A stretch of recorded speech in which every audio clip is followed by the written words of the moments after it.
ఎఫ్రోదీతులాగా దేవుని సంఘం కొరకు, సంఘ పిల్లల కుటుంబాల కొరకు చింత కలిగి ప్రార్థన చేసే భారం కలిగిన వ్యక్తుల్లాగా పని చేయాలి. మీ సొంత పనులు మీరు చేసుకోండి, అంతవరకు మంచిదే.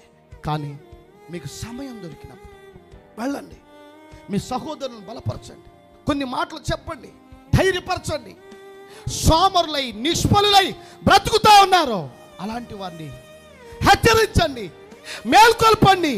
నెహెమ్యా ఒక నార్మల్ పర్సన్, కానీ అతనికి యెరూషలేమును కట్టాలనే భారం, దేవుని ప్రజల్ని యెరూషలేములో సమకూర్చాలనే భారం కలిగింది. దేవుని హస్తం అతనికి తోడ్పడింది. ఈరోజు నువ్వు కూడా అలా మారాలి, నువ్వు కూడా అలా ఎదగాలి. అలా ఆలోచించే వ్యక్తుల మీదకి దేవుని కరుణా కటాక్షాలు పరము నుండి దిగి వస్తాయి. మేము ప్రార్థనకి వెళ్తాము, ప్రార్థన చేసుకుంటాము, మా దేవుడు గొప్పవాడు, తెచ్చి మా అన్నం అని చెప్పుకునేవాళ్ళు వీళ్ళు ఎలా ఉన్నారు చూడండి. దేవుని ఎరుగుతుమని వారు చెప్పుకుందరు కానీ అసహ్యులను, అవిధేయులను, ప్రతి సత్కార్యము విషయంలో, సత్కార్యం అంటే మంచి కార్యాల విషయంలో భ్రష్టులై ఉంటారట. ప్రార్థనకు రావడం మంచి కార్యమా? మంచి కార్యం కదా. నువ్వు ప్రార్థనకు రాకపోతే నువ్వు భ్రష్టుడువా విశ్వాసివా తెలుసుకోవాలి. దేవుణ్ణి ఎరిగినోడు దేవుని మందిరాన్ని విడిచిపెట్టడు.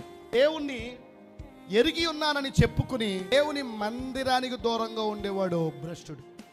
ప్రభు కార్యాల పట్ల ఆసక్తిని ఎప్పటికీ చూపిస్తూ ముందుకు కొనసాగిస్తే అలాంటి వారి తలల మీదకి ప్రభువు చేత సిద్ధపరచబడిన పరలోక సంబంధమైన దీవెన దిగి వస్తుంది.